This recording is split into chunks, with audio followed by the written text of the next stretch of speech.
Buona giornata, è mezzogiorno, siamo in diretta con Focus TG. Ieri l'amara sorpresa per tanti sindaci della provincia di Vicenza che si sono visti recapitare a sorpresa, senza preavviso, dei migranti, alcuni proprio scaricati davanti ai comuni, la rabbia dei sindaci nei confronti delle prefetture. Andiamo subito da Luisa Bertini in diretta da Cornedo Vicentino con il sindaco Francesco Lanaro.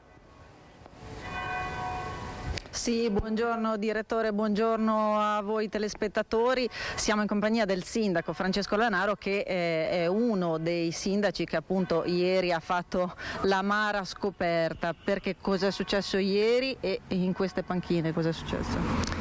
Ieri mattina alle 10, uscendo dal municipio, mi sono trovato 3 ragazzi seduti sulla panchina.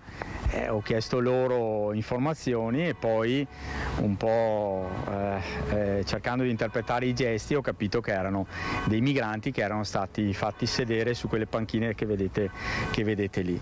Tra l'altro il preavviso è stato il giorno prima, eravate stati avvisati che sarebbero arrivati questi profughi, ma senza nessun tipo di indicazione sull'accoglienza, sullo stato di salute e sulla provenienza.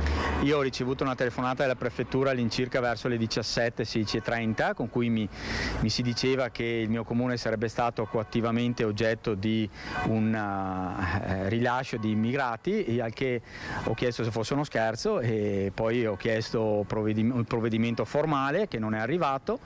Ho detto che Cornedo non ha la capacità ricettiva di questo tipo di emergenza e mi è stato detto che sarebbero arrivati di notte non sono arrivati e poi alle 10 di mattina li ho trovati nella panchina, accaldati, in ciabatte, disperati, e abbiamo approntato le prime necessità. Ho comprato dell'acqua, gli ho comprato dei panini e poi per fortuna ringrazio la parrocchia di Cornedo Vicentino e il parroco che ha saputo darmi una mano e abbiamo tamponato questa emergenza, quindi alla notte l'hanno passata al coperto con vestiti donati dalla Caritas e quantomeno un piatto caldo, insomma. Che poi tra l'altro ricordo che a Cornedo c'è anche un minore, quindi le difficoltà sono maggiori. Sì, io mi sono confrontato con i miei colleghi sindaci e ho scoperto che essere l'unico ad avere avuto sulla panchina qui un minorenne, quindi un minore, quindi non so come gestire questo minore, perché ovviamente arriva qui, dichiara di essere minorenne, adesso ho fatto la segnalazione a tutela minori, però questo sta di fatto che questo è successo. Domani avrete un incontro in prefettura, ma intanto lei oggi, così come altri sindaci, c'è stata un po' una levata di scudi qui dal Vicentino. Lei oggi ha scritto anche al ministro Piantedosi. Io stamattina ho scritto al ministro raccontando semplicemente con parole molto semplici la mia storia da primo cittadino. Ho scritto al presidente Luca Zaia, quantomeno per capire se questo modus operandi è quello che le tre istituzioni vorranno intraprendere, e auspicando che nessun altro sindaco abbia la mia stessa esperienza, quantomeno in questi frangenti, che ci sia coordinamento e che ci sia soprattutto un spirito di collaborazione tra istituzioni. Ecco, domani quali saranno le domande che farete in prefettura? Quali risposte vi attendete? Beh, innanzitutto capire lo status di queste persone, quanto questa fase emergenziale sarà a carico della mia città per queste 3 persone, e auspicando che la prefettura se li riprenda in carico, perché noi non sappiamo gestirli se non per pochi giorni, e poi chiederò spiegazioni su questa modalità di operatività tra il comune e la prefettura. Io ringrazio il sindaco Francesco Lanaro e a te studio direttore. Luisa Bertini, abbiamo sentito ieri tutti i sindaci del Vicentino che si sono ritrovati con i migranti davanti ai comuni. Ieri sera Focus a Davide Darantani, il sindaco di Castelgomberto, che ha sfogato la propria rabbia. Sentiamo però le loro voci nel servizio che abbiamo mandato in onda su tutti i nostri telegiornali, il servizio di Carlo Alberto Inghilleri. 4.000 profughi in arrivo in Veneto. È l'allarme dell'ultima estate. Nella serata di ieri la prefettura di Vicenza avverte che sono in arrivo dei profughi. Vengono allertati alcuni comuni e inizia così una giornata che entra nella storia. Il sistema dell'accoglienza va in tilt. In alcuni comuni gruppetti di migranti vengono lasciati davanti ai municipi, come ad Altavilla Vicentina. Sì, alle 10 circa ci siamo trovati accoccolati nei gradini del municipio. È vero che c'era stato un preavviso della prefettura, una specie di diktat, cioè vi riportiamo, però pensavo che almeno ce li consegnassero. Addirittura io stamattina alle 5 sono venuto davanti al municipio, perché avrebbero dovuto arrivare, secondo le comunicazioni date, alle 5 del mattino.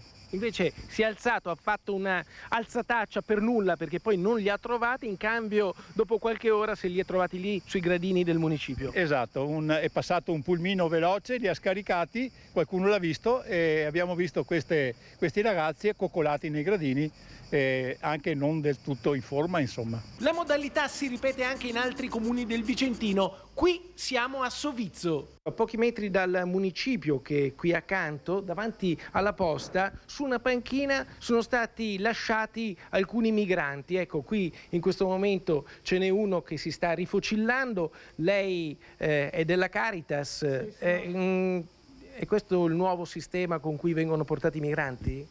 No, no parole, non so cosa dire, penso che chi sarà preposto darà delle spiegazioni. Noi intanto come Caritas ci stiamo attivando così per dare un primo aiuto, un primo soccorso. Intanto nel suo ufficio il sindaco Paolo Garbin sta scrivendo una lettera alla prefettura in cui spiega le evidenti difficoltà in cui si trova il comune di Sovizzo nel trovare un'accettabile sistemazione per i profughi lasciati davanti al municipio. Di fatto noi dobbiamo anche curare queste persone e avere anche a cuore il fatto che sono delle persone e non dei pacchi postali. Se c'è un'emergenza va affrontata, ma va affrontata insieme, non lasciando da soli, come in questo caso, i sindaci. I sindaci fanno fronte comune. Quello che è successo ad Altavilla e a Sovizzo nella stessa mattina accade anche a Cornedo Vicentino, a Castelgomberto, a Brogliano, a Trissino e a Gambellara, dove i sindaci si trovano gruppetti di migranti da collocare. 3 migranti che sono stati collocati praticamente nottetempo, scaricati sulla strada e che adesso mi trovo a dover gestire. Una operatività che lascia senza parole, ma soprattutto una mancanza di dignità umana rispetto e verso queste persone. Certo che noi non abbandoniamo le persone per strada, tuttavia questa modalità di gestione dell'immigrazione non è accettabile ed è una mancanza di rispetto che non avevo mai visto nei confronti della popolazione di Castelgomberto e nei confronti degli stessi migranti, che vengono trattati letteralmente come pacchi. Giovedì il prefetto ha convocato i sindaci del Vicentino. Sarà una giornata ad alta tensione. I sindaci arriveranno con le loro ragioni. L'accoglienza è sempre più complicata. Il sistema rischia di andare in tilt. Il presidente Zaia ha parlato di 4.000 arrivi nelle prossime settimane, ha proposto l'accoglienza diffusa, non più il concentrare i migranti dentro degli hub, ripetendo le situazioni esplosive di Bagnoli o di Cone Conetta. Durissimo il commento di Alberto Stefani, segretario regionale della Lega, nei confronti rispetto alle prefetture. Ha detto Stefani, il prefetto di Vicenza ha rotto il patto di coesione che c'è con le amministrazioni locali, nessun sindaco leghista ospiterà i migranti, così ha detto Alberto Stefani. Vediamo altre reazioni, tra queste ci sono quelle di Nicola Finco, vicepresidente del Consiglio regionale, e di Joe Formaggio, consigliere regionale per Fratelli d'Italia. Vediamo, poi ci collegheremo con Venezia, dove c'è Ilaria Marchiori con Renato Boraso in vista dei funerali delle vittime della strage di Santo Stefano. Intanto vediamo i commenti di Finco e Formaggio. È una situazione molto scandalosa, in quanto questa mattina alcuni sindaci, soprattutto della Valle del Lagno, si sono trovati fuori dalle porte del proprio comune 2 o 3 immigrati scaricati così dalla prefettura senza un minimo, diciamo, di concertazione, perché avevano ricevuto una telefonata ieri pomeriggio, ma senza un minimo, no, per capire dove mettere queste persone, dove collocarle. Ovviamente i sindaci sono andati in panico, perché ovviamente sistemare queste persone non è cosa semplice, hanno chiesto aiuto alla prefettura, ma la prefettura semplicemente gli ha detto arrangiatevi. E questo penso sia un atteggiamento arrogante da parte di chi rappresenta lo Stato, perché non è questo il modo per gestire gli immigrati, e penso che la prefettura dovrà chiarire assolutamente questo atteggiamento. C'è stata una disinformazione e anche una titubanza da parte della prefettura, parlo per la prefettura di Vicenza. Prima dovevano arrivare alle 5, i sindaci in allerta, le forze dell'ordine accompagnano, le forze dell'ordine non accompagnano più, sindaci che si trovano 3 immigrati su una panchina e vanno a chiederli cosa fanno lì e chi sono, e sti qua parlano solo francese e non sanno dove metterli, quindi secondo me c'è stato un cortocircuito. Mi hanno chiesto aiuto di parlare con deputati, senatori, con il governo, in modo, insomma, di cercare di far rientrare l'emergenza. Io sono contro personalmente la distribuzione diffusa, perché non possiamo permetterci di mandare 3, 4, 5 immigranti su ogni comune. La soluzione è quella di metterli tutti assieme su una caserma, su qualche ospedale dismesso, qualcosa, in modo da controllarli, e soprattutto dobbiamo pensare che prima o dopo dovremo anche mandarli via, perché sennò il messaggio è quello che devono essere assorbiti dal territorio. I territori non possono assorbire immigrati irregolari. Quindi ci sono diverse scuole di pensiero, 2 in particolare, chi vuole l'accoglienza diffusa e chi vuole invece tornare agli hub. Andiamo subito in diretta da Ilaria Marchiori, perché domani ci sarà una fiaccolata a Favaro Veneto per ricordare le 3 vittime della strage di Santo Stefano di Cadore, l'incidente provocato da Angelica Hutter, e venerdì i funerali a Favaro Veneto, credo che sia a Favaro Veneto. A te la linea, Ilaria. Sì, buongiorno direttore, buongiorno ai nostri telespettatori. Esattamente come hai detto tu, i funerali si svolgeranno venerdì mattina alle 10:30 nella chiesa di Sant'Andrea di Favaro Veneto. I funerali delle 3 vittime, quindi di Marco, di Maria Grazia e del piccolo Mattia, che tra l'altro domenica avrebbe compiuto gli anni. E qui insieme a noi c'è l'assessore del Comune di Venezia, Renato Boraso, che non solo è residente a Favaro, quindi parte attiva della comunità, che in questi giorni si è dimostrata solidale e sempre disponibile nei confronti delle 2 famiglie, ma appunto anche assessore del Comune, e il Comune ha dichiarato il lutto cittadino. Sì, questa notte poi mi sono sentito con il sindaco Luigi Brugnaro e mi pare proprio giusto la scelta di dichiarare per venerdì il lutto cittadino. Volevo anche approfittare di ringraziare profondamente il comune di Santo Stefano di Cadore, che lo ha già fatto. Sono costantemente in contatto con Oscar Meneghetti, che ringrazio, e si stanno organizzando per venire anche loro alle esequie di venerdì. Ecco, infatti ricordiamo che appunto ci sarà anche una delegazione del Comune di Santo Stefano di Cadore, che a sua volta ha dichiarato il lutto cittadino presente ai funerali, però ci sarà anche una delegazione del Comune di Marcon, proprio perché Marco Antoniello qualche anno fa aveva vissuto per alcuni mesi a Marcon. Assessore, domani sera però alle 21:15 ci sarà una fiaccolata. Sì, assieme agli insegnanti e alle mamme, Mattia avrebbe dovuto iniziare il percorso della sezione primavera presso la scuola materna Maria Immacolata della parrocchia di Sant'Andrea di Favaro, e quindi è sorta proprio la voglia di fare questa fiaccolata partendo dalla scuola materna. Domani sera alle 21:15 si parte dalla scuola materna della parrocchia Sant'Andrea di Favaro Veneto, e poi simbolicamente si camminerà fino a raggiungere l'altra parrocchia di Dese, dove Mattia era stato battezzato il 25 di aprile. Io ho visto Elena, ovviamente ha perso una mamma, ha perso un figlio, ha perso un compagno, e lei ha chiesto, ha detto statemi via, ho bisogno di sentirvi vicini. Allora tutto quello che la nostra comunità di Favaro, Cassolaro, perché le famiglie Zuin, Maria Grazia Zuin, la mamma è proprio una famiglia importante per la nostra frazione di Cassolaro, e allora io credo che tutto ciò che possiamo fare come comunità per stare vicini a queste famiglie, perché è una tragedia per tante famiglie, quello che è una cosa incredibile, e quindi noi abbiamo il dovere, come ha detto la mamma Elena, di stare vicino a queste famiglie.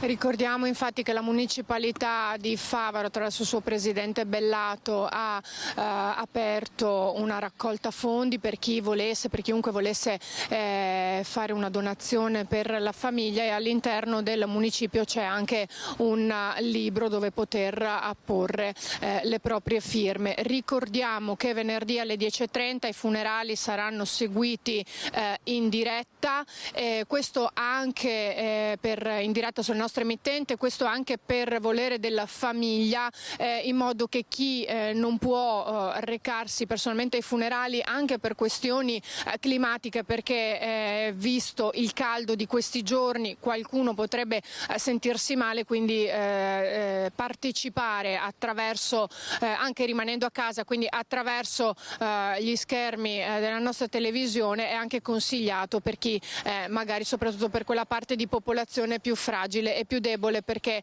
sicuramente saranno tantissime le persone che vorranno essere accanto alle due famiglie venerdì. Io ringrazio l'assessore comunale Renato Boraso, e qui da Favaro Veneto restituisco la linea allo studio. Grazie molto Ilaria Marchiori e a Renato Boraso. Domani sera saremo in diretta su Rete Veneta per la fiaccolata che inizierà alle 21:15, e quindi sarà l'apertura di Focus, e seguiremo tutta questa cerimonia.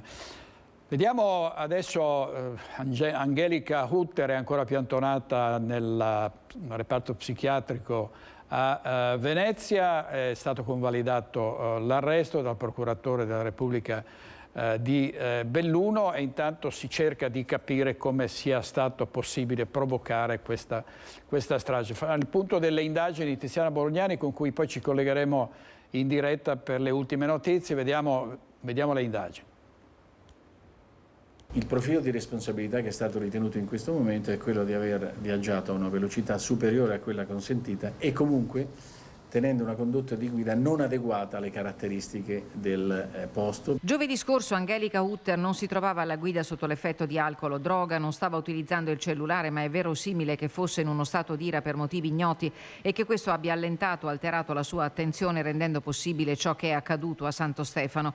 Una manciata di minuti prima dell'incidente la donna viene ripresa da una telecamera in una zona poco distante da via Udine. Avrebbe avuto, lo cito perché c'è già nell'ordinanza, una reazione diciamo imprevedibile, scomposta, dopo aver riempito d'acqua alcune bottiglie a una fontana che si trova vicino alla strada dove è avvenuto l'incidente, dove si era fermata con gli sportelli aperti, tutti e quattro, e anche il portellone posteriore. Viene riferito dal testimone avrebbe improvvisamente chiuso con forza portiere e sportellone, avrebbe lanciato per aria alcune delle bottiglie che aveva riempito e sarebbe partita. Partendo avrebbe compiuto una manovra di inversione nel piazzale di un'officina che viene riferita da un'altra persona, la quale sostiene che questa manovra fu molto repentina e pericolosa, tanto poi da rischiare di entrare in collisione con un'altra autovettura, quella della testimone, che stava uscendo da un passo carraio e che se l'è trovata di fronte. Elementi che potrebbero aver avvalorato l'ipotesi tanto grave quanto suggestiva di una volontarietà dell'atto, che hanno convinto il procuratore Luca ad esporre alla stampa, convocata al comando provinciale dei Carabinieri di Belluno con decreto, lo stato delle indagini per evitare ricostruzioni che possano portare ulteriore carico di dolore ai familiari delle vittime. La 32enne bavarese è accusata di omicidio stradale plurimo per aver investito e ucciso 3 persone e tra loro un bimbo di soli 2 anni. Ieri la donna non ha partecipato all'udienza di convalida della misura cautelare cautelare in carcere, confermata dalla GIP Enrica Marson perché è ricoverata nel reparto di psichiatria dell'ospedale di Venezia per accertamenti sul suo stato di salute. Ieri è stata ritenuta non in condizioni di partecipare coscientemente all'udienza di convalida dell'arresto.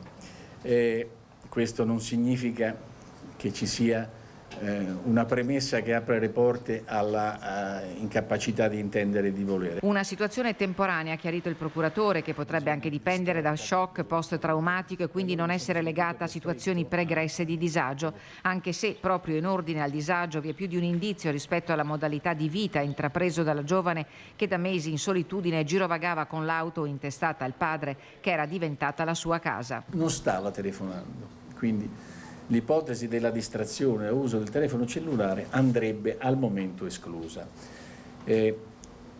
Ovviamente per capire, date queste zone d'ombra molteplici, che cosa è accaduto sarebbe molto importante avere il contributo diretto della Utter. Al momento, ha affermato il procuratore, la Utter ha detto di non ricordare alcunché. Certo, sarebbe importante se i genitori che non hanno ancora inoltrato richiesta di colloquio si facessero vivi per consegnare eventuale documentazione medica pregressa utile ad accelerare il procedimento. Per ora si procede con consulenze tecniche e acquisizione di informazioni. Successivamente, quando cesseranno le condizioni che hanno determinato il ricovero della Utter in ospedale, ci saranno 5 giorni di tempo per procedere all'interrogatorio, che è obbligatorio pena l'estinzione della misura cautelare. E Tiziana Bolognani, responsabile della nostra redazione bellunese, ha seguito e sta seguendo tuttora le indagini sulla strada di Santo Stefano, ma oggi è in tribunale perché c'è stata un'operazione Palermo-Belluno con 11 arresti, un'operazione antimafia. A te la linea, Tiziana. Sì, buongiorno direttore. Belluno ancora una volta agli onori della cronaca nazionale per questa inquietante operazione antimafia che parte dal comando del reparto operativo dei Carabinieri di Palermo e da Palermo arriva fino alla provincia di Belluno. 11 ordinanze di custodia cautelare in carcere, 8 in carcere e 3 ai domiciliari con l'imposizione del braccialetto elettronico sono state eseguite sin dalle prime ore dell'alba di questa mattina dai Carabinieri. È un'operazione che ha dei risvolti particolarmente inquietanti perché l'indagine che è stata eseguita su richiesta della locale direzione distrettuale antimafia parla di reati molto gravi: associazione di tipo mafioso, estorsione consumata e tentata con l'aggravante del metodo e delle modalità mafiose,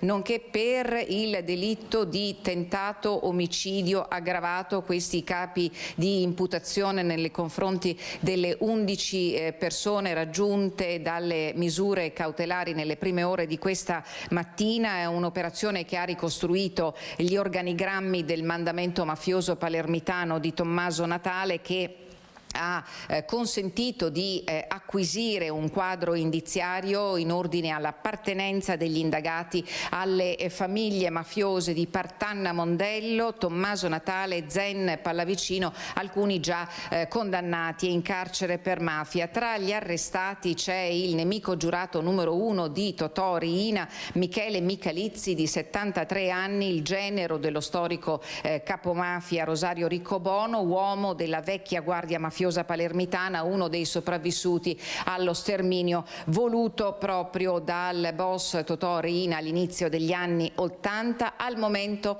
non è stato reso noto chi fra gli 11 arrestati sia stato rintracciato in provincia di Belluno, perché si trovavano qui, cosa ci facevano con tutta evidenza in mezzo alle montagne. Ed è certo che, secondo quanto riferiscono i Carabinieri di Palermo, fra gli 11 erano stati già messi in moto meccanismi per svicolare, per sviare le indagini. Questa mattina abbiamo chiesto ci siamo rivolti alla Procura, al Comando Provinciale dei Carabinieri e anche al prefetto di Belluno per avere un commento su questa operazione che ha risvolti davvero inquietanti. Al momento nessuno vuole aggiungere una parola perché la titolarità dell'indagine è della DDA di Palermo e quindi per il momento restiamo con questo pesante interrogativo che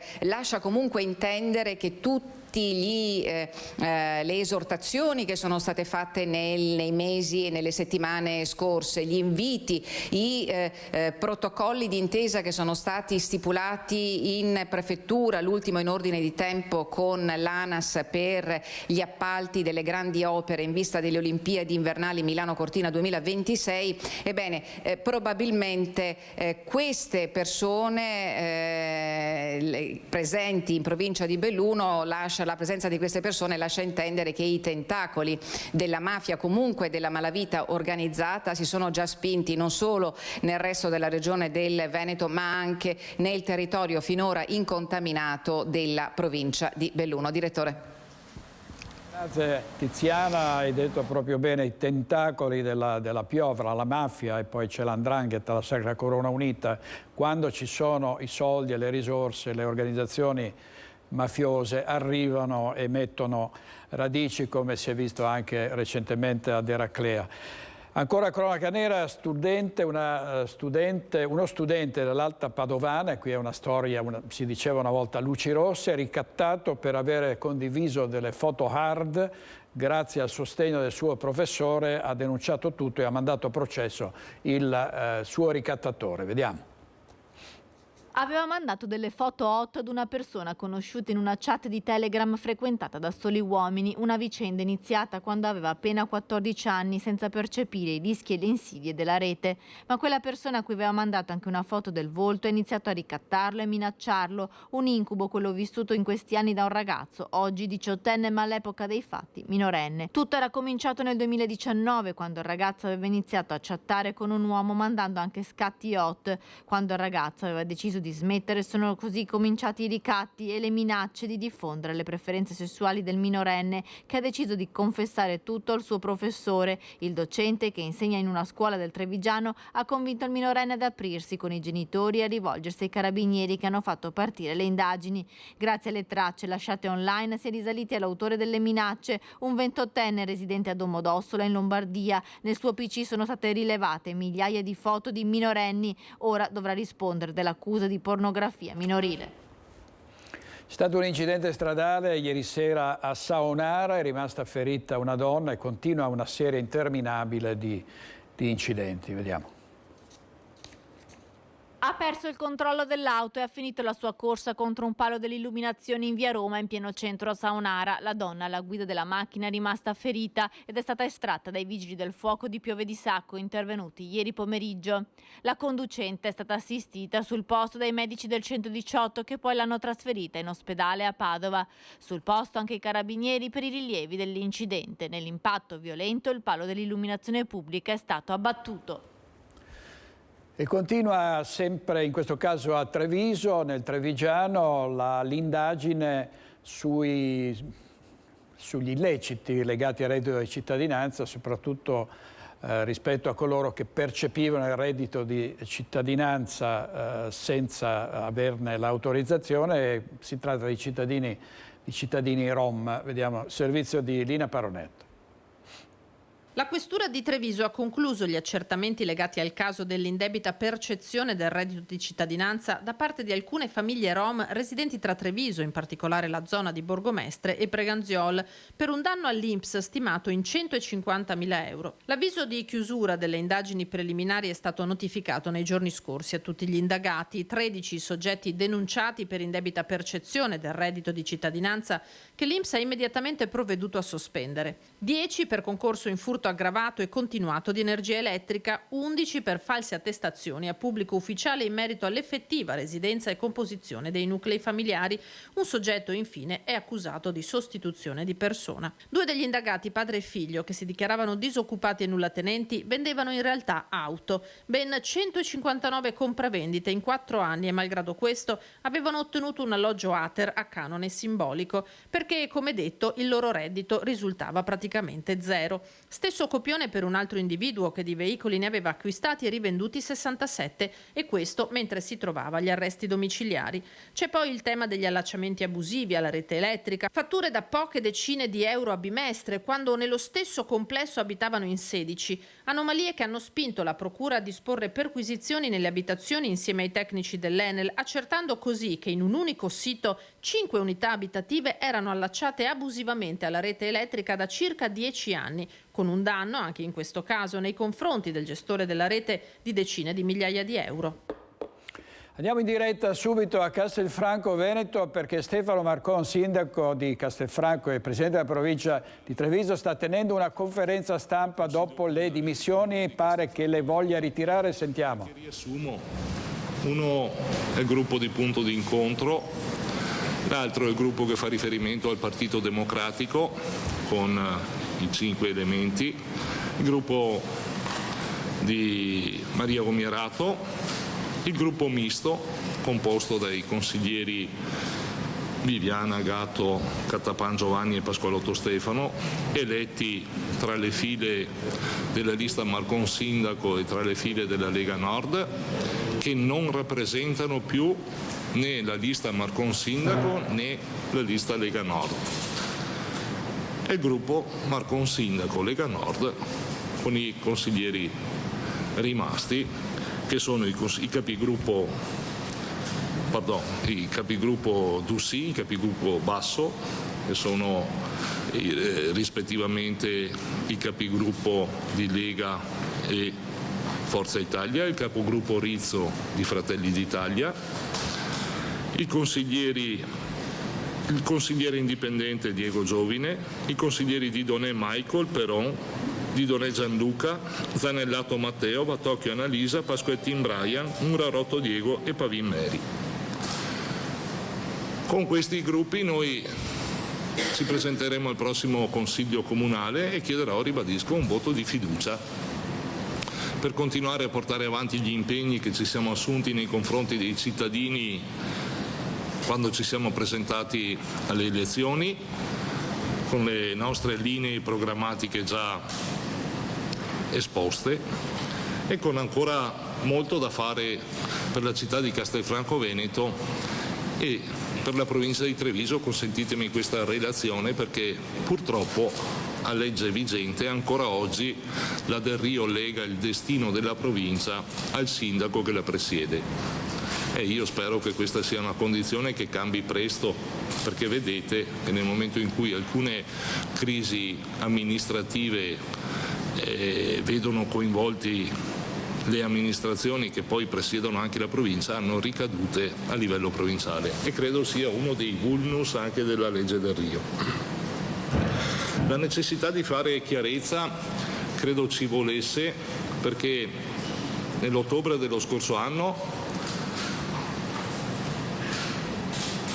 è nato il gruppo misto e già alla nascita, se andiamo a leggere cosa hanno scritto, l'8 di ottobre, con la presente comunicano i seguenti consiglieri, comunicano di costituire un nuovo gruppo consigliare in seno al Consiglio Comunale del Comune di Castelfranco Veneto, denominato per ora gruppo misto.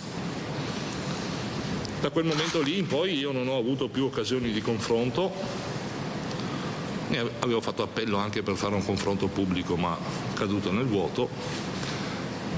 Non è facoltà del sindaco rimuovere consiglieri comunali, il sindaco ha competenza di giunta e lì può esercitare i suoi poteri, chiamiamoli così. Confronto non ce n'è stato e quindi nell'interesse dei cittadini, che poi è il focus che anima ognuno che si mette a disposizione per far pubblica amministrazione, il sottoscritto si rimette si rimette in gioco. Con questa condizione però voglio che sia espressa un voto di fiducia in Consiglio Comunale dove ognuno dei consiglieri si assuma la propria responsabilità, perché io credo che sia una responsabilità che il sindaco ha in primis, ma è una responsabilità condivisa da tutti i singoli consiglieri che appoggiano e supportano l'attività amministrativa. Poco di più devo aggiungere. In questi 18 giorni l'unica proposta politica giunta è stata quella di punto d'incontro che aveva un senso politico e avevo risposto alla lettera del già consigliere Zurlo che noi eravamo aperti ad un confronto, aperti anche a altre proposte politiche che eventualmente potessero venire avanti. Non ne è giunta neanche una. Il gruppo di Fratelli d'Italia ha espresso le proprie considerazioni e giustamente, ricordando che la nostra è una coalizione all'interno del perimetro di centrodestra, nella lealtà dei rapporti che contraddistinguono politicamente queste compagini, abbiamo deciso che non era ricevibile per alcuni punti, senza togliere che se ci saranno delle convergenze programmatiche, alcuni di quei punti evidenziati dai ragazzi erano punti già discussi e sostanzialmente condivisi anche in seno alla maggioranza. Io credo che possa essere uno degli atti politici forse migliori che potevano emergere da questa crisi. Si evince anche che altre forze di opposizione non hanno ragionato sotto il punto di vista politico, ma forse abbiano ragionato come ragiona il condor quando gira in cerchio attorno alla preda ferita, nella speranza di poterla definitivamente azzannare. Queste sono un po' le considerazioni politiche che volevo mettere in evidenza. Ringrazio tantissimo i vari attestati di solidarietà ricevuti, gli inviti al senso di responsabilità che, come ho detto sin dall'inizio, sento tutta sulle mie spalle, ma il modo mio di lavorare è un modo che deve essere accompagnato da chiarezza, trasparenza e lealtà. Oggi noi andremo verso quella direzione, ribadisco, con un voto di fiducia in Consiglio Comunale e in esito a quello avremo l'attività amministrativa da portare avanti. E questo era Stefano Marconi in diretta, sindaco di Castelfranco, che quindi ritorna sui suoi passi e ritira le dimissioni, riservandosi però di avere un voto di fiducia dai consiglieri comunali che hanno detto di volerlo sostenere. Ha trovato i numeri per restare in sella. Ovviamente vedremo poi gli sviluppi di questa situazione. E per un sindaco che rimane ce n'è un altro che è costretto a lasciare il suo incarico perché a Selvazzano Dentro non si è votato il bilancio in tempo utile e quindi la giunta di Giovanna Rossi finisce.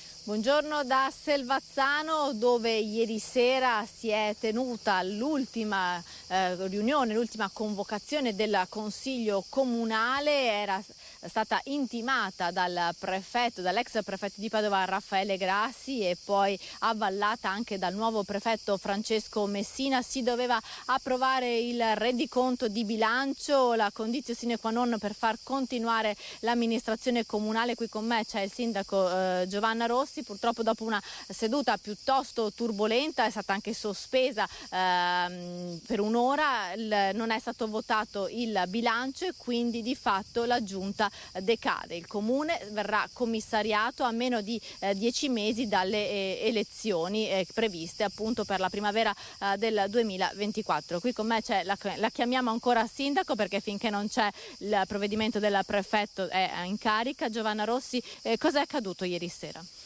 Ma una situazione a dir poco imbarazzante, nel senso che avevamo lavorato fino all'ultimo minuto per trovare anche la strada di condivisione, perché il prefetto, prima Sua Eccellenza il dottor Grassi e poi l'attuale Sua Eccellenza dottor Messina, ci chiedevano di votare favorevolmente questo atto tecnico che è appunto il rendiconto 2022.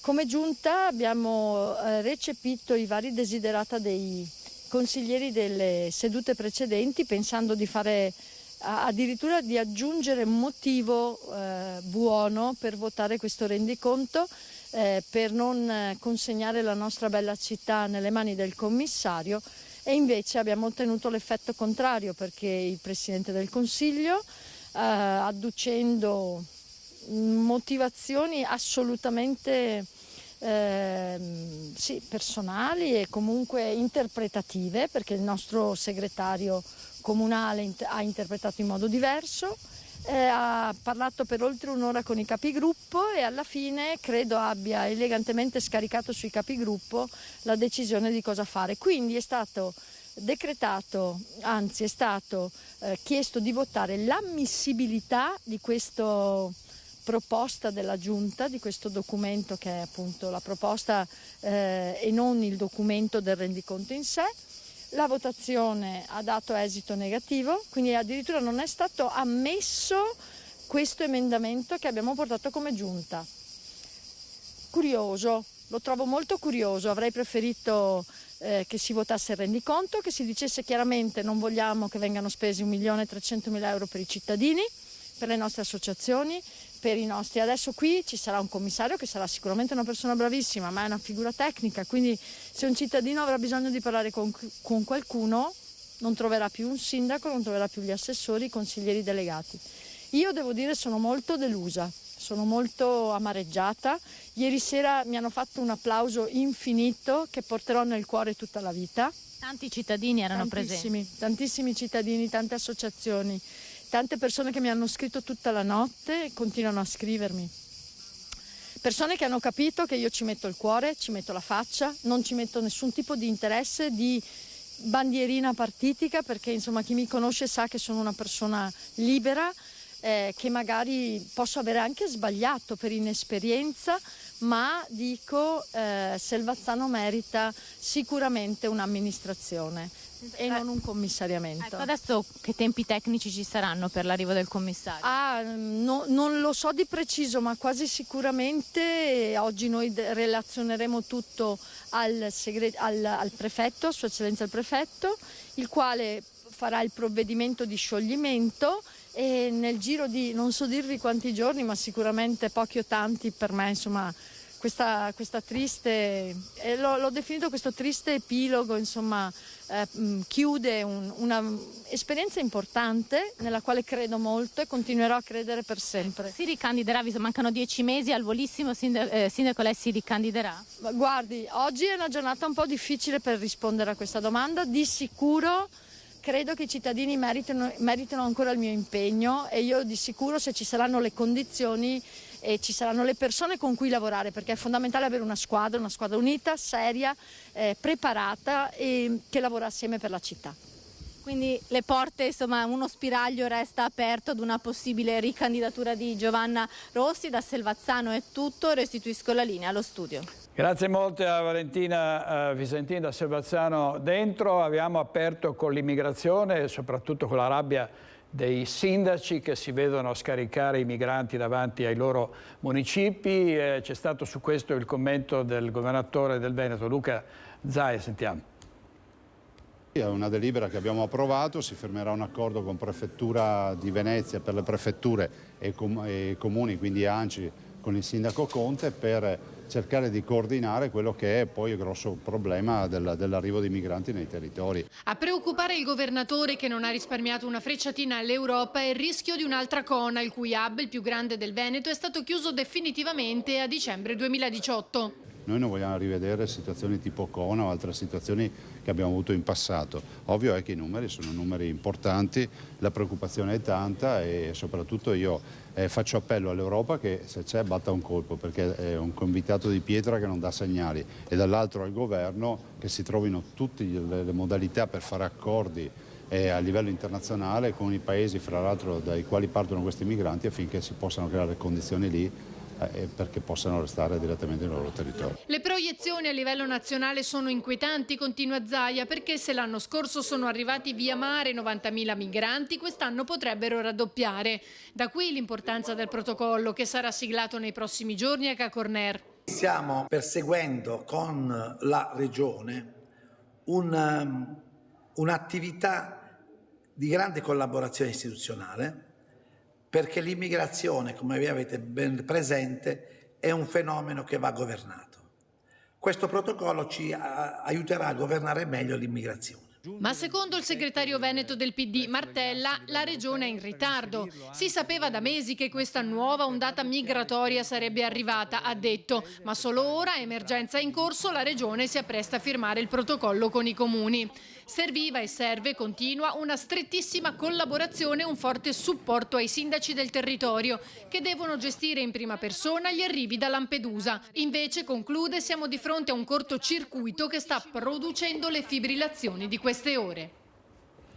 Servizio di Ilaria Marchiori, e c'è un'immigrazione che fa pensare invece che molte delle persone che vengono nel nostro paese vengano per mettersi a lavorare, che abbiano le carte in regola, e c'è un cittadino russo che ha fermato uno scippatore consentendo quindi la restituzione della borsa che era stata rubata a una signora che era in bicicletta, che era stata aggredita. Vediamo le immagini, riproponiamo queste immagini proprio del momento in cui quest'uomo blocca lo scippatore. Vediamo.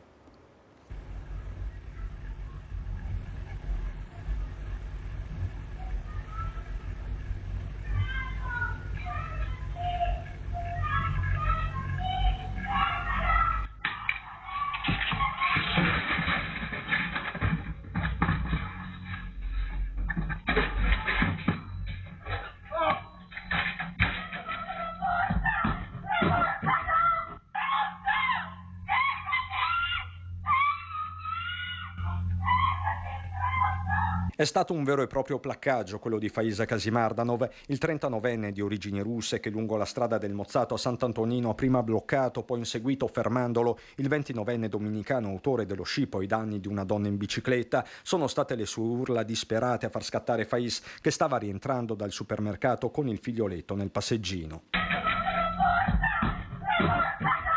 Le immagini di una telecamera privata raccontano meglio di ogni parola quanto successo venerdì pomeriggio. La reazione di Faiz è esplosiva, nessun tentennamento. Il russo atterra lo scippatore che tenta inutilmente di darsi alla fuga e di vincolarsi dalla presa dell'uomo. A dargli manforte nel frattempo arrivano altri residenti, poi le volanti che arrestano il dominicano. La borsa viene subito restituita alla legittima proprietaria, che tra le lacrime tira un sospiro di sollievo e ringrazia.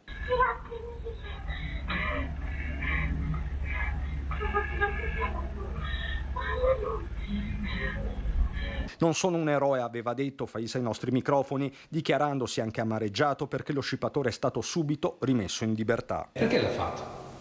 No, ma tutto veloce è successo, non so perché ho fatto, l'ho fatto e basta. Perché era un gesto giusto da fare, no? Sì, perché la signora gridava forte.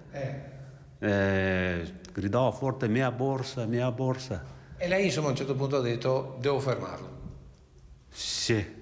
Ho chiuso strada così. Il 39enne vive e lavora in Italia dal 2007, si sente trevigiano e da 4 anni ha chiesto la cittadinanza italiana. Grazie anche a questo gesto penso che possa davvero essersela conquistata sul campo. Conte operativamente nelle scorse ore ha già fatto un passaggio con la prefettura. Cercherò di capire anche a che punto è la sua pratica, perché penso che sarebbe anche il giusto coronamento di un periodo importante di integrazione, culminato poi con un gesto dall'alto valore sociale che conferma la sua appartenenza a questa comunità. Intanto restano le immagini di un gesto non comune di un uomo che non si è girato dall'altra parte.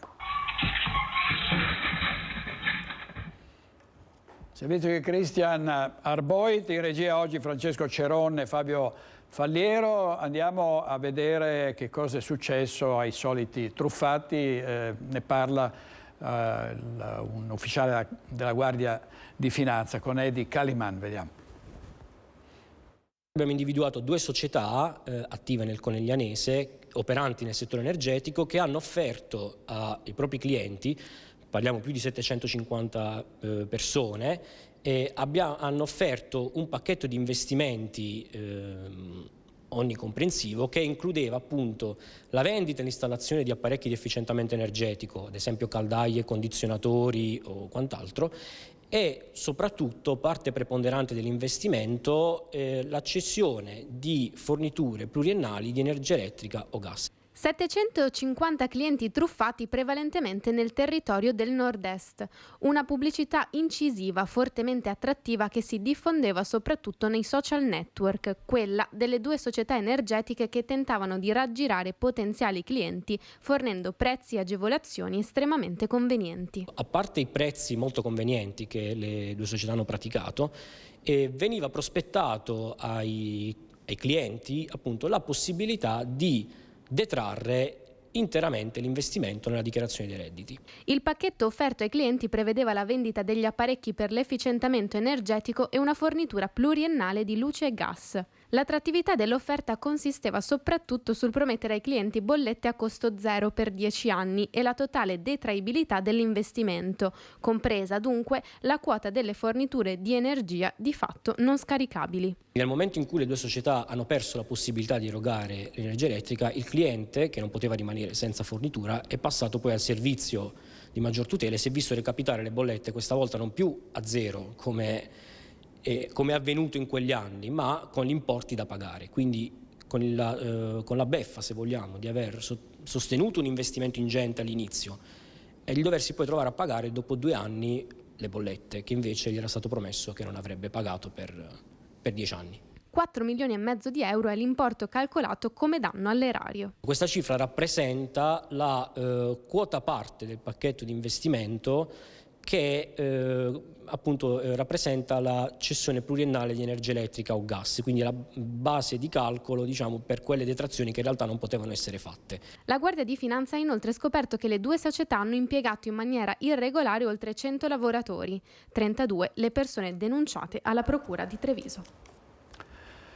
E c'è gran caldo, oggi una tregua perché avete visto che la temperatura è calata, però il weekend sarà altrettanto bollente, tantissimi gli interventi del SUEM per malori, per insolazioni. Ci racconta tutto da Padova Francesco Rattai.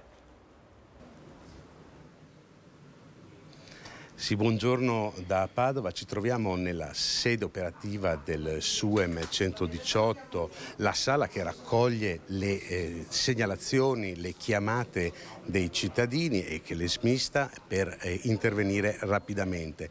Con me il direttore facente funzioni, il dottor Giacomo Miazzo.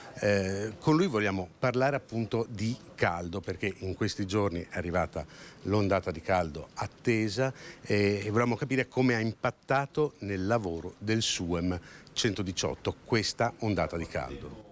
Sì, buongiorno allora, a tutti. torniamo tra poco in diretta con Francesco Rattai, perché c'è alla fine della conferenza stampa, ci sono le dichiarazioni di Stefano Marcon che ha ritirato le dimissioni. Sentiamo subito. Chiedo di avere la fiducia dei consiglieri, dei singoli, dove ognuno si assuma la propria responsabilità, perché è una responsabilità importante, difficile.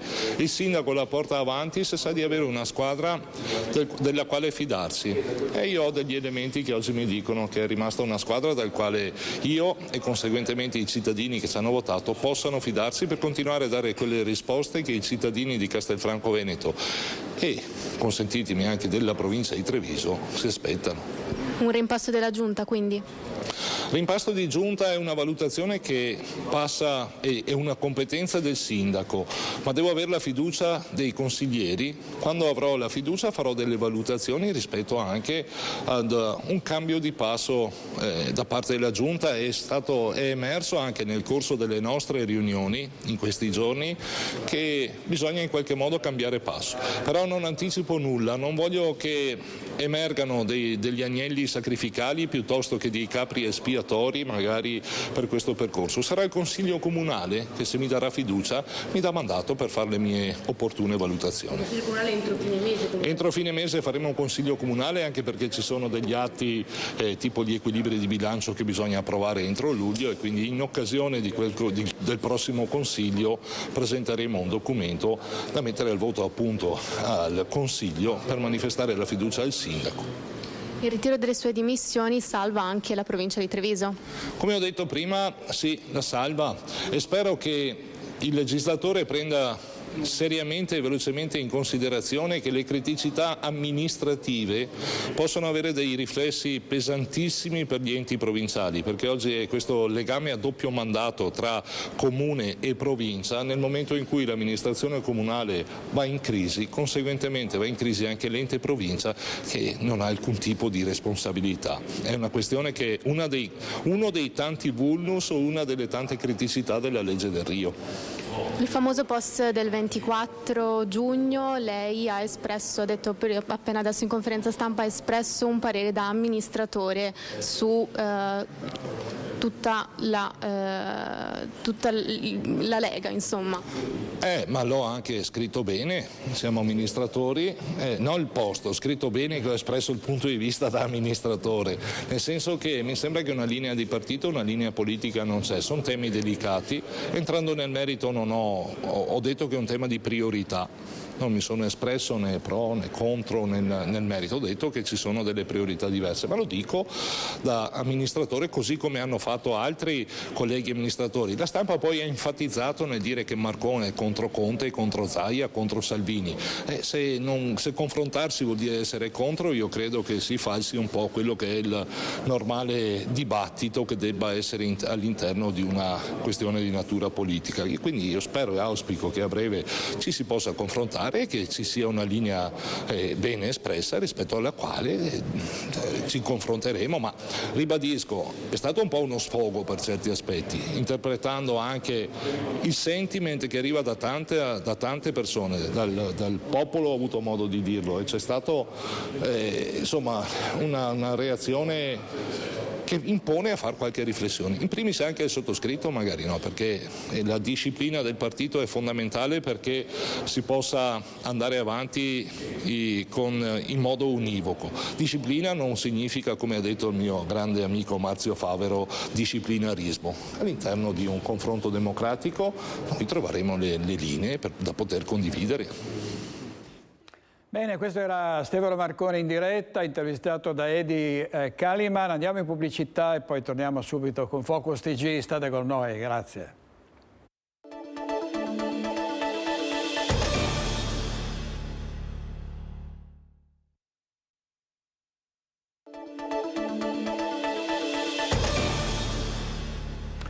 È in arrivo una social card che si chiama Dedicata a te, ha deciso il governo di darla alle persone più bisognose, del valore di quasi 400 euro per le spese di prima necessità. Vediamo di cosa si tratta. Tra i 7.558 comuni italiani che hanno attivato le procedure per la consegna della tessera Salva Carrello c'è anche quello di Treviso. Una forma di sostegno diretto alle famiglie in difficoltà per acquistare beni di prima necessità istituito dall'esecutivo. Creato un fondo da 500 milioni di euro che andranno ad aiutare più di 1 milione di famiglie a fronteggiare il caro spesa. L'INPS ci comunica quindi i beneficiari reali, noi mandiamo un avviso, quindi è compito dei comuni inviare le lettere con l'avviso alle persone di recarsi in posta per poter avere questa card che ha questo contributo secco forfettario di circa 380 euro a nucleo familiare che può essere speso in beni di prima necessità. Il comune di Treviso ha oggi un elenco di 930 famiglie. Spetterà all'INPS fare le opportune verifiche di idoneità dei nuclei familiari che potranno ricevere la carta sociale.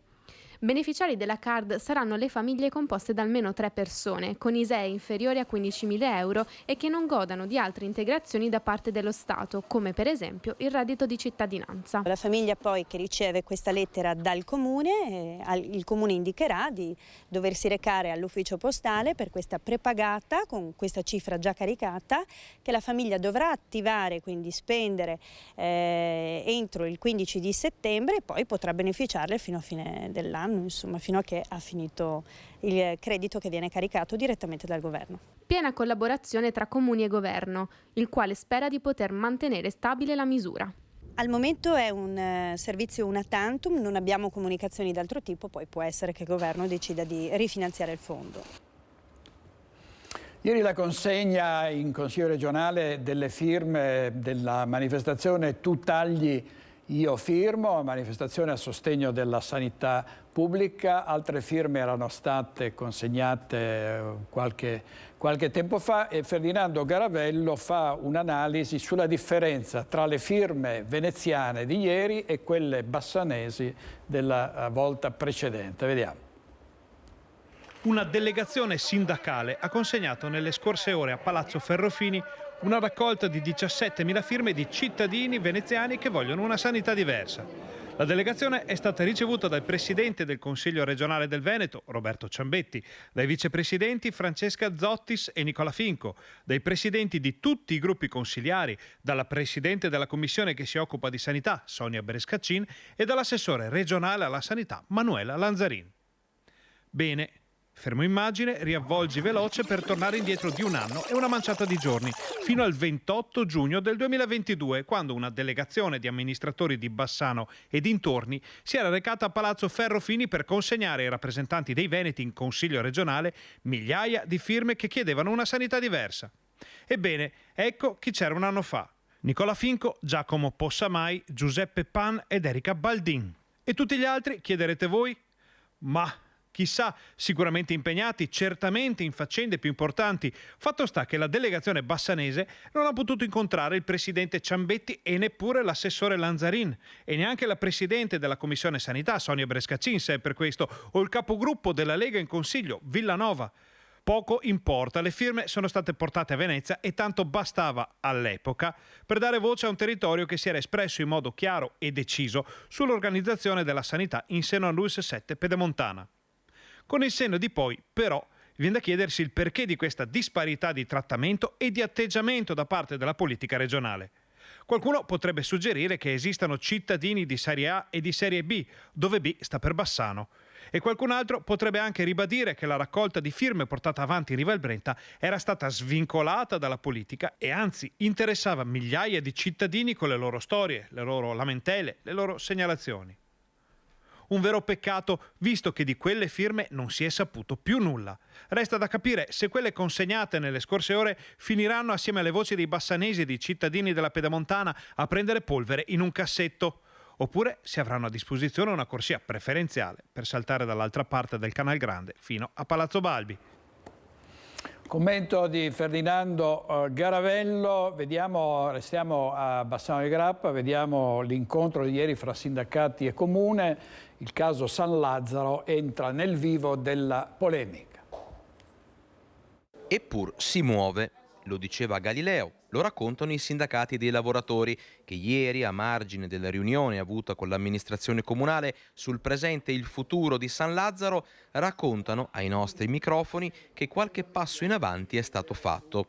In quale direzione? Questo è il punto. A Baxi serve spazio, lo ha ribadito in maniera categorica il sindaco Elena Pavan. Pengo è disposta a cedere quello spazio a patto che il comune dia l'ok per fargli costruire nuovi capannoni proprio a San Lazzaro, dove i residenti non vogliono ritrovarsi circondati dal cemento. L'incontro di ieri è stato particolarmente prolifico, cioè sia da parte nostra che da parte dell'amministrazione. Da parte nostra abbiamo ottenuto da parte dell'amministrazione qualche risposta, certo non esaustiva, però impegni comunque a voler continuare questo tragitto, questa strada insieme. Non possiamo comunque trascurare l'impatto ambientale, dobbiamo in qualsiasi modo garantire i posti di lavoro perché questo è il nostro compito. Chi vive a San Lazzaro è stanco di queste continue montagne russe, su e giù fra speranze disattese e mancanza di chiarezza. I cittadini chiedono un atto di responsabilità e lo chiedono senza mezzi termini all'amministrazione comunale e alla politica.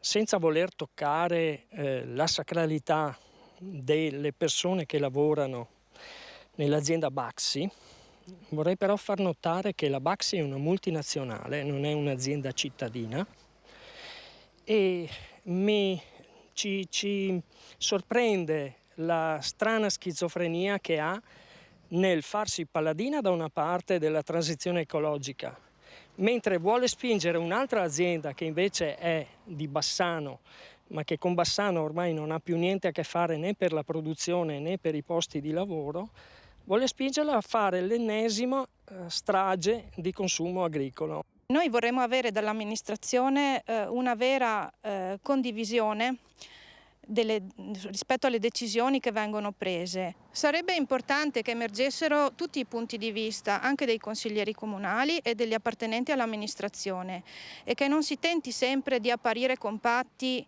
invece che trasparenti, come sarebbe richiesto dalle normative. Beh, cova il fuoco sempre sotto la cenere a Bassano del Grappa, dove infuriano le polemiche anche sul ponte nuovo e la nuova pista ciclopedonale. Sentiamo la risposta che ha dato l'amministrazione comunale.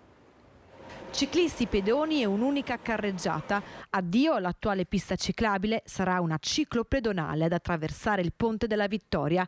Una scelta, quella dell'amministrazione comunale, che non è piaciuta a tutti, soprattutto alla FIAB di Bassano, che per voce del presidente Masolo parla di una viabilità in contrasto con le linee guida del piano della mobilità ciclistica. E dopo la delusione di FIAB al nuovo progetto, ecco la risposta dell'amministrazione comunale. Siamo su un ponte, viene costruita una balaustra, fare la ciclabile verso la parte veicolare delle auto voleva dire avere delle biciclette che si trovavano da una parte le auto e dall'altra una balaustra, che non è mai semplice da gestire. Abbiamo pensato di fare invece la ciclopedonale, che effettivamente può creare qualche problematica di vivibilità tra pedone e bici, però chi va in bici nei 100 metri del Ponte della Vittoria deve trattarlo da passaggio. Pedoni e ciclisti lungo la stessa carreggiata, una scelta dovuta, racconta l'assessore Zonta, anche da alcuni tecnicismi strutturali del ponte. C'è anche da tenere presente che in quelle noi abbiamo dovuto allargare i due marciapiedi perché c'è un problema tecnico sottostante, che sono i due canali di scolo dell'acqua, per cui non avevamo più spazio per poter mettere le biciclette al di qua dalla balaustra. Sempre da Bassano, gli scout compiono 100 anni, un anniversario molto importante. Sentiamo in diretta dal municipio di Bassano Monica Smiderle. Buongiorno a tutti dal municipio di Bassano del Grappa. Si è appena conclusa la conferenza stampa di presentazione del programma di festeggiamenti per i 100 anni dello scautismo a Bassano del Grappa. Con me Enrico Marin, presidente dell'associazione Bortolo Zonta. Bortolo Zonta è appunto il fondatore degli scout di Bassano. Siamo nel 1923, presidente. Sì. 1923, allora Bortolo Zonta aveva 19 anni ed è partito insieme a Pietro Facchinello e Don Giovanni Pacchin con un gruppo di 25 ragazzi, bambini dai 12 anni fino a giovani di 18 anni, insomma, con un gruppo che prendeva il nome di Reparto Sant'Ermete. Dal 1923, insomma, ce n'è stata di strada da percorrere, no? Per gli scout che oggi contano circa 1000 associati. Sì, 1000 associati divisi in 9 gruppi, di cui diciamo 7 qui che fanno capo, anzi 8 che fanno capo alla GESI, quindi Associazione delle Guide Scout Cattolici, e un gruppo che fa capo al CNJ, che diciamo è lo scautismo laico. Gruppi che arrivano 4 a Bassano, 1 a San Giuseppe di Cassola, 1 a Marostica, 9 Mussolente e poi il CNJ qui a Bassano, insomma. La realtà scout a Bassano dunque compie 100 anni, è l'occasione sicuramente per ripercorrere la storia di questo movimento, ma per guardare anche al futuro. Sì, direi è proprio, a parte nostra, ecco, l'intenzione è proprio quella di far riflettere la cittadinanza sulla realtà e la proposta educativa dello scautismo e sulla vitalità che questa proposta ha ancora oggi e riesce, diciamo, a aver presa, diciamo, sui ragazzi e sui giovani. E fa riflettere anche sul valore, sull'impegno che molti giovani capi perché sono giovani capi che studiano, lavorano e hanno anche altri impegni, anche altri interessi, dedicano il loro tempo in modo gratuito e volontario per stare con i ragazzi e educare questi ragazzi ai valori dell'altruismo, della semplicità, del servizio, della comunità, del senso civico. Li educa sostanzialmente, come direbbe il nostro fondatore Baden-Powell, ad essere dei buoni cittadini. Il programma si svilupperà a partire dall'8 di settembre. Esatto.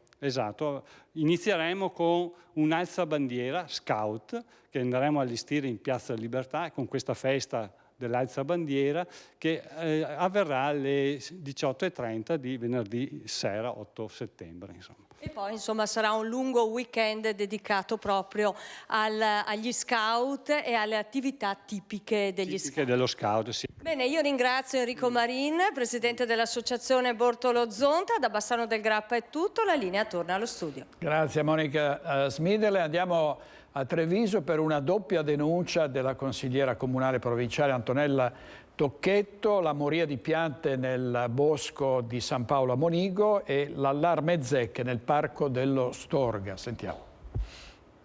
Mi dicono che nello Storga non si può più entrare perché è infestata da zecche. Lancia l'allarme zecche la consigliera provinciale Antonella Tocchetto. In molti continuano a segnalarle il proliferare di questo insetto nel sottobosco della Storga, al punto che molti hanno deciso di non frequentare più il parco dopo che sono rientrati a casa con il proprio animale di compagnia letteralmente assalito dagli animaletti succhiasangue. Un problema che la consigliera ha già portato in provincia. La risposta all'ultimo consiglio provinciale mi hanno detto che è una cosa normale. No, non è normale per niente perché si può fare la disinfestazione anche delle zecche. Quindi mi auguro che intervengano al più presto perché in un momento storico così difficile dove oggi leggiamo sui giornali che la gente non va in vacanza, questi punti verdi sono anche uno spazio di svago per i nostri cittadini. Peraltro, sottolinea la consigliera, le punture di zecche possono essere pericolose sia per gli animali che per l'uomo. Allora, ci sono delle persone che non ci vanno più e questo mi dispiace molto. Poi segnalo a tutti che sui siti, su internet si possono trovare anche le indicazioni di come medicarsi. Attenzione, stare molto attenti perché la zecca può essere molto pericolosa e se ammalata fa veramente danni al nostro corpo. Ma Antonella Tocchetto non se la prende solo con la Lega al governo in provincia, ma anche in comune a Treviso, in particolare con l'assessore all'ambiente Alessandro Manera, dopo che diversi cittadini le hanno segnalato la moria di piante nel bosco di San Paolo. Per quello che riguarda San Paolo, questa amministrazione sbandiera un sacco la volontà di essere molto ambientalista, lo dice ovviamente anche Alessandro Manera, poi lascia morire le piante e questo è un punto dolens e spero che intervengano al più presto, anzi su questo farò anche un'interrogazione. Allora manteneteli bene, curategli, date da bere le piante, togliete le zecche e permettete ai cittadini che passeranno le vacanze a Treviso di poter andare nei propri parchi.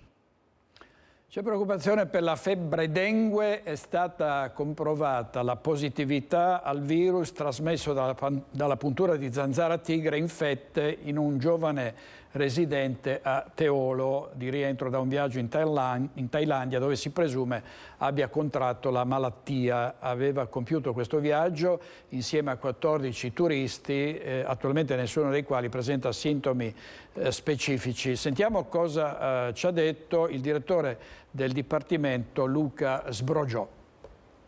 Dopo l'esperienza dello scorso anno con più di 200 casi di West Nile, l'organizzazione che ha il Servizio di Igiene e Sanità Pubblica dell'US6 Euganea è perfettamente rodata, attua le linee guida regionali in maniera molto precisa, ha un eccellente rapporto con i comuni e quindi siamo in grado di intervenire con tempestività nei casi segnalati.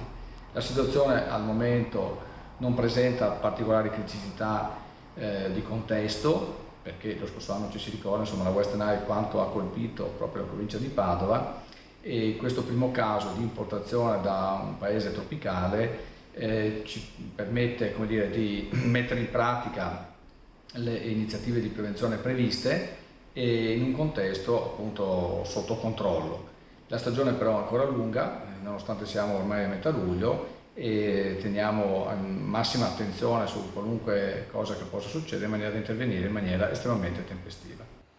Oggi una tregua dopo il gran caldo degli scorsi giorni, di ieri in particolare, ma nel weekend le temperature dovrebbero salire ancora, arrivare a oltre 35 gradi anche in Veneto, malori, insolazioni, insomma tante telefonate al SUEM che interviene prontamente. Sentiamo da Padova Francesco Rattai.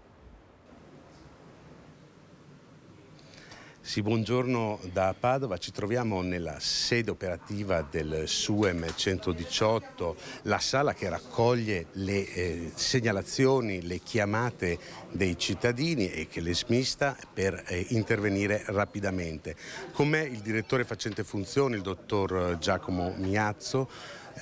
Con lui vogliamo parlare appunto di caldo, perché in questi giorni è arrivata l'ondata di caldo attesa e volevamo capire come ha impattato nel lavoro del SUEM 118 questa ondata di caldo. Sì, buongiorno a tutti. Allora, c'è stato momentaneamente un lieve incremento di quello che sono gli interventi di soccorso legati alle patologie da calore che fortunatamente, incrociamo le dita, per il momento non ha impattato in maniera significativa su quella che è l'operatività di tutta la centrale operativa e quindi la gestione degli interventi di soccorso nella provincia di Padova, per cui momentaneamente non abbiamo ancora dovuto attivare delle risorse aggiuntive per sostenere appunto l'incremento del carico di lavoro. Okay? Noi siamo ovviamente sempre in contatto quotidianamente con l'ARPAV, che come da programma emette dal 1° giugno al 15 di settembre un bollettino quotidiano proprio per sensibilizzare ovviamente anche l'opinione pubblica sul disagio proprio climatico. Ripeto, il nostro dato si allaccia a quello che è la situazione anche dei pronto soccorsi, che hanno visto un incremento che è fisiologico, correlato ovviamente al periodo in cui ci troviamo, che però appunto, come ho ribadito, non ha impattato in maniera significativa sull'operatività quotidiana. Quindi è evidente che c'è un aumento delle chiamate per quello che riguarda le problematiche legate al caldo, probabilmente può essere anche legato al fatto che le campagne di sensibilizzazione che sono state fatte in questi anni hanno funzionato. I consigli, si scherza molto sui consigli che vengono ripetuti molte volte, consigli che però restano validi e che è forse anche il caso di ribadire. Sì, assolutamente, condivido appieno l'affermazione, nel senso che sicuramente tutte le campagne informative di questi anni hanno sortito e stanno sortendo i loro effetti. Ovvio che non bisogna mai abbassare la guardia, ecco, questa è una cosa fondamentale. Quindi assolutamente attenzione per le categorie più fragili, che lo ribadiamo sono le persone anziane, dove per anziani intendiamo persone sopra i 75 anni di età, e bambini soprattutto tra i 0 e i 4 anni, più ovviamente pazienti ipertesi, diabetici, pazienti che hanno problemi renali, patologie venose o patologie croniche che richiedono un'importante terapia farmacologica continuativa. Ecco, quindi questo assolutamente sono le persone che devono adottare un'attenzione maggiore. Le attenzioni che le ribadiamo sono quelle ovviamente di non uscire nelle ore più calde del giorno, quindi soprattutto le ore centrali, e idratarsi molto, soprattutto le persone anziane, non aspettare di avere ovviamente sete, ma bere in maniera continuativa, anche poca quantità, durante tutto l'arco della giornata. Ecco, queste sono le cose fondamentali. Ecco. Bene, un ringraziamento al dottor Miazzo, ma un ringraziamento a tutti i lavoratori che preservano appunto la nostra salute e che sono sempre pronti a soccorrerci in questi momenti. Io restituisco la linea dalla sede del SUEM di Padova.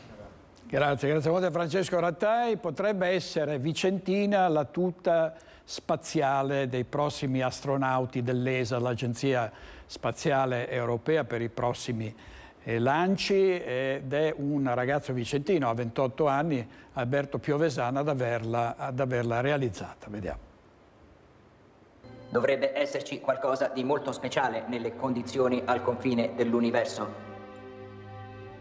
E cosa può essere più speciale che l'assenza di confini? Abbattere i confini, aprire lo spazio ai sogni. Proprio così Alberto Piovesan è riuscito a diventare l'uomo delle stelle e magari presto riuscirà anche a vederle. Il mio futuro sicuramente lo vedo in quello che è il contesto del design, nell'ambito del design.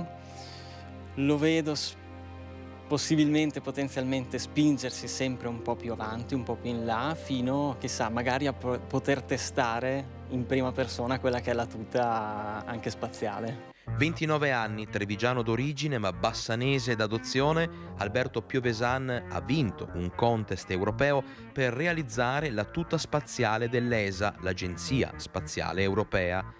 I primi passi sono stati in dainese, con le tute da moto, arrivando a vestire campioni del calibro di Valentino Rossi. Poi il grande salto, è proprio il caso di dirlo, nello spazio. Dalle moto passo a quello che è il concetto di vestito intelligente, il concetto di wearable technology. Ho quasi toccato le stelle attraverso un concorso organizzato dall'Agenzia Spaziale Europea, che era alla ricerca di un nuovo linguaggio, anzi una nuova tuta che fosse immediatamente identificativa di quella che è proprio l'Agenzia Spaziale. E pertanto mettendo insieme quelle che erano le mie esperienze, il mio background sicuramente di design, di tecnologia, ho ritenuto di avere, diciamo, tutte quelle che potevano essere le carte in regola per poter partecipare e dare il mio contributo. Detto fatto, la tuta di Alberto è fra quelle scelte in tutta Europa per diventare la tuta ufficiale dell'ESA. In questa prima fase ci siamo concentrati prima di tutto su quella che era la visual identity, quindi riuscire a garantire una soluzione tecnica ma soprattutto estetica che fosse immediatamente riconoscibile come europea. Perché? Perché ci sono tante sicuramente realtà, anche e soprattutto extraeuropee, che stanno crescendo molto in fretta, e quindi allo stesso modo vuole ESA trovare la sua strada, il suo linguaggio, il suo modo di proporsi all'interno di questo contesto con un linguaggio nuovo. Quindi per prima cosa ci siamo concentrati sull'aspetto estetico. Ora, assieme a quelle che sono le altre proposte, andremo molto probabilmente ad entrare più nel dettaglio di quella che è la tecnologia e la tecnica impiegata in queste tute. Quello che direi ai giovani, che dico a me stesso, è di diciamo, fare ciò che ci si sente, cioè ciò che ci appartiene, per cui fare ciò che ci appartiene, ciò che ci appassiona è il modo per riuscire a dare del proprio meglio, ecco. Parole sante, complimenti ad Alberto Piovesan, servizio di Alex Giuliano. Andiamo in pubblicità 1 minuto e mezzo e poi torniamo qui con Focus TG. State con noi, grazie.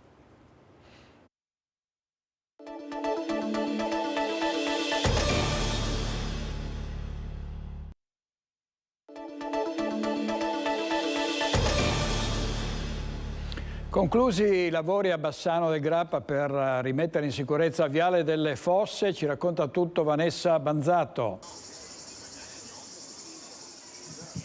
Sì, buongiorno, ci troviamo lungo Viale delle Fosse a Bassano del Grappa. Perché? Perché è stata inaugurata tutta una serie di lavori di sistemazione a livello idraulico per evitare che questo tratto di strada, tra l'altro centrale trafficatissimo, venisse puntualmente allagato ogni volta che pioveva. Allora mi trovo proprio assieme all'assessore ai lavori pubblici di Bassano, Andrea Zonta, che ci spiega in cosa consistono queste opere e questi lavori. Beh, sono opere che principalmente hanno riguardato il sottosuolo, cioè il drenaggio dell'acqua tramite nuove tubazioni verso la linea consortile che porta l'acqua al fiume Brenta. I lavori, come avrete visto nei mesi scorsi, hanno impegnato il taglio dell'asfalto, la creazione di alcuni scavi per rimettere i tubi, e poi quello che invece è visibile ad occhio sono il rifacimento dei due scoli principali, che sono i fossati appunto del Viale delle Fosse, dove è stato rifatto e rilivellato il sistema di scorrimento delle acque appunto nei fossati, ma anche sono state aumentate il numero delle caditoie in ghisa che vedete, che sono quelle che consentono di far defluire l'acqua verso appunto il fiume Brenta e il canale che sta sottostante. Anche perché vogliamo ricordare questo tratto di strada, come appunto si era detto all'inizio, andava puntualmente sott'acqua, creando fortissimi disagi agli automobilisti. Sì, il motivo era da anni, oserei dire da decenni, che questo problema c'era. Ultimamente negli ultimi anni era anche peggiorato, perché ormai a qualsiasi pioggia si bloccava, e noi abbiamo pensato di intervenire pur sapendo che la cifra di intervento è stata importante, ma credo che abbiamo risolto un problema che tutto sommato avrebbe continuato a crearne degli altri, non solo agli automobilisti ma anche a chi va in bicicletta o a piedi, perché si allagavano anche i controviali. Ecco, ha parlato di cifre, diamole queste cifre. Allora, le cifre sono un 425.000 euro di quadro economico, vuol dire lavori tutti compresi, i lavori effettivi fatti su strada sono stati 300.000 euro. Un'ultima battuta, si pensa anche di risistemare tutto il manto stradale a livello dei due marciapiedi del viale. Sì, a voi alle nostre spalle, se guardiamo un po' a distanza, c'è già un'impresa che sta lavorando sul controviale che va da via Jacopo da Ponte a Piazzale Trento, che verrà rifatto perfettamente uguale a quello che vedete qui a nord dove siamo noi, e i prossimi interventi invece riguarderanno la parte est per fare una sistemazione ugualitaria in tutto il viale. È sistemata anche l'illuminazione? Sì, l'illuminazione pubblica, abbiamo già fatto una prova qui alle nostre spalle con dei nuovi proiettori a LED, verranno cambiati su tutto il viale. Bene, allora ringrazio l'assessore ai lavori pubblici di Bassano Andrea Zonta, per il momento è tutto, io ricevo la linea allo studio. Bene, grazie a Vanessa Banzatto, e chiudiamo con le ragazze del cheerleading di Tezze sul Brenta che sognano l'America. Uno spettacolo nello spettacolo, una doppia vittoria che premia tutti e ripaga del duro allenamento e dell'instancabile passione. Le ragazze della Titanium Cheer e Dance di Tezze sul Brenta portano a casa 2 ori da Norimberga in occasione della Bayer Cheer Master. Noi ci occupiamo di cheerleading, che è uno sport acrobatico a tutto tondo, dove all'interno ci sono delle coreografie composte di ginnastica, salti, piramidi, lanci e danza. Eccole le acrobazie che sono valse 2 medaglie d'oro alle ragazze, tutte tra i 15 e i 20 anni, armoniose ed energiche nel portare in pedana le loro coreografie, ottenendo un punteggio da standing ovation. Gli ultimi risultati sono stati a Norimberga questo weekend, portando a casa 2 primi posti, 2 ori, nelle categorie junior e senior, che ci permetteranno di inseguire i nostri sogni in America al prossimo gennaio. Dunque l'American Dream è realtà, non resta che partire e mettersi in gioco con i giganti del cheerleading, senza dimenticare mai l'ingrediente segreto alla base di ogni successo. Sicuramente la cosa che insegniamo all'inizio è la fiducia, il fidarsi dei compagni, essere lanciati, riprendere il compagno, quindi una forza fisica importante, una preparazione muscolare, però appunto la fiducia è alla base del nostro sport. Bene, chiudiamo con una notizia, questo è il Corriere della Sera, addio a Milan Kundera, lo scrittore dell'insostenibile leggerezza dell'essere, narrò precarietà e casualità della condizione umana. Grazie a tutti, si chiude qui questa edizione di Focus TG, ringrazio Francesco Ceronna e Fabio Fagliero in regia e ci vediamo domani, arrivederci.